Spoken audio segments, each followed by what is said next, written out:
to only show ads on specific websites, known as managed placements, you have to be vigilant and weed out the bad placements, or you and your clients will be paying for a ton of junk traffic. And one last tip on that, in the display network campaigns, there are site category options, which you'll find on the display network tab in your account. That lets you exclude certain types of sites so your ads don't appear on them. So for example, if you want to exclude, sites with sexually suggestive content or park domains or error pages, you can do so within site category options. So that'll help you prevent your ads from appearing on questionable sites, though you still need to watch things very closely. You can't just it's like having a baby. You cannot just leave the baby by itself. You're going to get in trouble. So our fourth tip is poor structure. How you structure your keywords, ad groups, and campaigns in AdWords makes a big difference in the results. So a lot of accounts I see only have one campaign, and some of those have only one ad group with all the keywords, usually a broad match, and the campaign dumped into that group. If that describes your campaign, you need to make some big changes. So a structure like that pretty much ensures you're overpaying for clicks and your prospects are not seeing very targeted ads, so are not clicking on your ads, and you're letting business slip through your fingers. The way you structure your campaigns is to group your keywords or placements, targeting options on the display network into tightly related groups. So if you're selling sporting goods, you don't want an ad group with all your golf-related keywords in it, okay? Better to split those keywords into ad groups with, one for golf clubs, one for golf balls, and one for golf shoes, et cetera, et cetera. So even better, truly, is to break those out into more targeted ad groups so the keywords related to putters are in one ad group, and the keywords for kids golf clubs in another, and the keywords for used golf clubs in another. And you can keep going with this, creating more and more targeted ad groups in your campaigns. Now, there is a difference between what's possible and what's practical in AdWords. In an ideal world, every keyword would be in its own campaign or an ad group with highly relevant ad copy, hyper-optimized bidding, obviously, etc. But in the real world, that's probably not practical. So, 80 out of 20 things.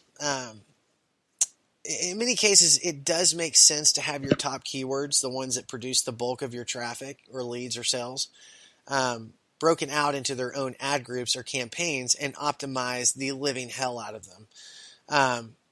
So for the rest of your keywords, how you segment them really depends on your campaign, goals, industry, etc. I believe a simple yet effective strategy is to have majors and minor campaigns. The minors campaign is for relatively unproven keywords that you want to test to see if they've got what it takes. And then the major campaigns is full of the proven, successful keywords that are producing and have shown they deserve extra attention and handling. So, for example, if you have some new keywords you want to test out, put it into the minor campaign. If you have keywords that are really performing greatly, put it in your majors campaign. So you could also segment things by geography, product or service type, match type, and more. So there's a lot of different ways to break those ads up, certainly. And ad sets and ad groups. So however you do it, just do it. It's not... It's very important that you don't just have all these different things and all of these different ad copies all in one campaign. You want to separate the stuff and organize it and make sure that your ad copy matches really your target. And because your quality score at the end of the day matters. That's how you rank your ad. It's just like SEO, except it's with obviously paid advertising, paid media. Don't run an account with one campaign with a handful of ad groups. You're not doing yourself any favors, and you're pretty much, putting way more into Google's bank account than you probably should be. So tip number 5, not truly split testing. Most of you are probably familiar with the concept of split testing. If you're not, it's when you essentially have a competition between two or more ads, landing pages, banners, or etc., to see which one performs the best. So in AdWords, you want to have at least 2 ads per ad group and let them all battle it out to see which one delivers the best result. Then you pause or delete the ad that didn't perform as well, and ideally replace it with a new one and start the battle all over again. You never stop battling between your different ads. So a lot of campaigns I see these days have at least 2 ads per ad group, which is good, but I still see a bunch of issues with the ways people handle the split testing, which doom the results. So here are the 3 main issues with split testing. One is not pausing underperforming ads. So this is pretty straightforward. If you have ads that are underperforming in an ad group, get rid of them. They're hurting your CTRs, which is your click-through rates, conversions, and making you pay more for clicks than you really need to.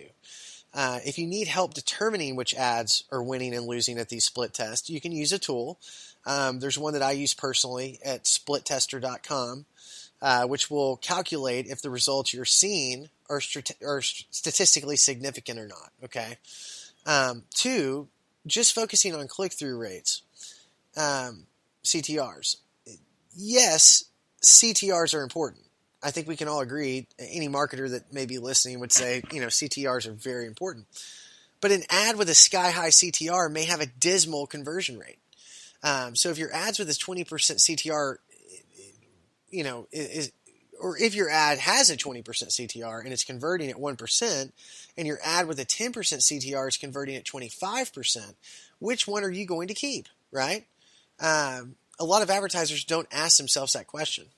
So keep the goals of your campaign in mind when split testing, and make sure you're looking at metrics like conversion rates, return on ad spend, profit per impression, etc. when picking your winners and losers. You want to look at every single aspect.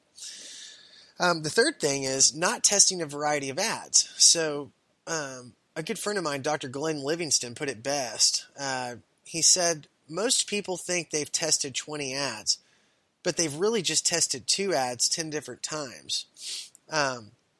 Rearranging some words, shifting punctuation around, or other minor changes can make a difference in your CTRs.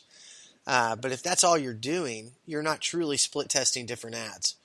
The biggest jumps in your click-through rates are generally going to come from completely different ad concepts. So test going emotional in your ad copy, your ad copy, and instead of playing it straight and boring like your competitors. And try focusing on different benefits your product offers. So do more people respond to the ad touting that your magic pill can cure cancer or improve their sex drive? Try testing completely different offers. So, does free shipping appeal more to your prospects, or is it buy one, get one free? Split testing widely, and I mean wildly,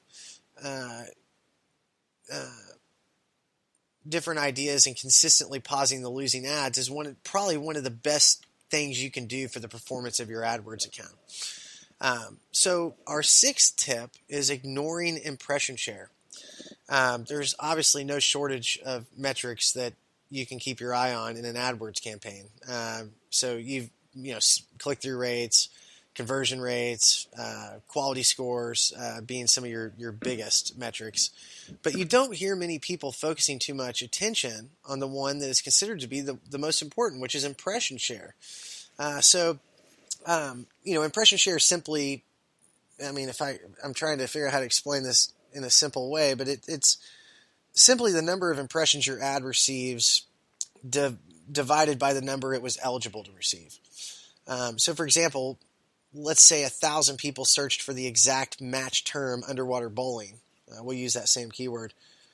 You're bidding on that keyword and you have gotten 500 impressions. So your impression share would be 50%. If 1,000 people searched for it and you got 500 impressions, your impression share would be 50%.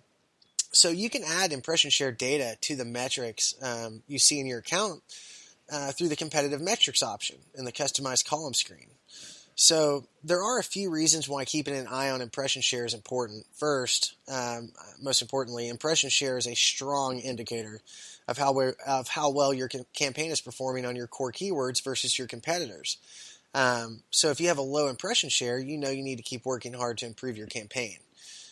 Second, when you see a competitor move up the rankings, let's say, and capture a higher impression share, it's a good opportunity to discover what they're doing differently. So this will often give you insights into ad creatives or landing pages that can help you improve your own campaign. You want to, anytime a competitor moves up in the rankings, you want to know why and you want to know how it happened. And you definitely want to, I'm going to ask you to copy, but you want to attribute some of the things that they changed to get a better ranking, because it is your job to compete with your competitors. You cannot allow your competitors to be above your business. It is a constant battle. And lastly, maximizing impression shares. So if you have the highest impression share for a particular keyword or a set of keywords, let's say, it always means that you're not leaving profits on the table. So it also means that you're paying less per click, so 50% or more, than all the other advertisers for the same exact keyword. So if you have a low impression share, AdWords provides data that tells you why. It's usually due to a budget or a low ad rank. So you want to pay attention to that data for your top keywords, and that's so you can maximize the return you get from them. And 7, only using Google. AdWords is great, right? I truly believe it's the most elegantly designed paid advertising platform ever developed. Honestly, but it is not the only game in town. And if you're relying on AdWords for most, if not all, of your leads and sales, you're up the creek without a paddle, truly. I mean, I have clients in this position, and it's painful to watch, despite discussions about diversifying lead flow. So it's easy to get complacent and get lulled into false senses of security that Mother Google will always be there to provide you with nice, consistent, affordable leads. But when leads drop off due to seasonality, a change in the marketplace, more competition, etc., a lot of panic tends to set in. So, and understandably so. So if the success of your business is directly linked to AdWords or any single source of traffic, you'd be panicking too if the water from that spigot starts drying up. So don't put yourself in that position. There are plenty of other paid and free sources of traffic out there, both online and offline. So some of the online ones are really coming into their own lately, and we've seen results from some of them that truly do crush what AdWords can produce. And in my next article on our blog, I'm going to probably share some of those with you. So AdWords, as great as it is, doesn't have your business by the, let's just say by the balls.